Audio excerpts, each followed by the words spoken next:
राज़िक को भूल कर रिस्क तलाश करता है। कितना गाफिल मुझे आज का इंसान लगता है।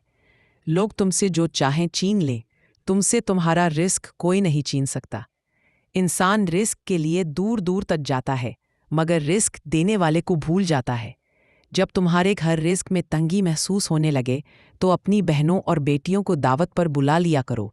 तुम चाहे जहां भी हो, रिस्क तुम्हें ढूंढ कर तुम्हारे पास पहुंचाएगा। जो इंसान अपने हिस्से की रोटी भी बांट देता है, उस इंसान का रिस्क कभी कम नहीं होता। इतनी महंगाई के बावजूद अगर आप भूखे नहीं सोते तो यकीन करें, सबसे बेहतर रिस्क देने वाली ज़ात अल्लाह की ही है।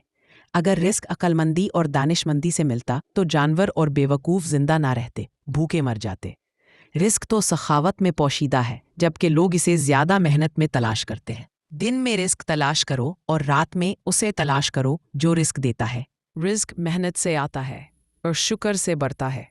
एक दूसरे के रिस्क पर नज़र मत रखो, क्योंकि अल्लाह पाक से बेहतर कोई तकसीम नहीं कर सकता। रिस्क सिर्फ ये नहीं कि तुम्हें खाना मिले, बल्कि अच्छी नौकरी, अच्छे माँ बाप, अच्छी औलाद भी बेहतरीन रिस्क है। दांत नेमतें खाते खाते टूट जाते हैं, लेकिन ज़ुबान शिकायतें करते करते नहीं थकती। जो परिंदों को बग़ैर मांगे रिस्क देता है, वो तुम्हारी दुआ कैसे रद्द कर सकता है। अल्लाह रिस्क खोल दे तो दस्तरख्वान लंबा कर दो, दीवारें नहीं। रिस्क के लिए कभी परेशान मत हो, इससे इंसान पर बहुत जल्द बुढ़ापा आ जाता है। रिस्क और दौलत किसी के हाथ में नहीं, अल्लाह जिसे चाहे बेहिसाब देता है। अल्लाह मेरे रिस्क की बरकत न चली जाए, 2 रोज़ से घर में कोई मेहमान नहीं आया। आज का इंसान रिस्क के लिए परेशान है और मगफिरत से बेफिक्र। खुदा को भूल गए लोग फ़िक्रे रोज़ी में। रिस्क का ख्याल है, रज़्ज़ाक़ का नहीं।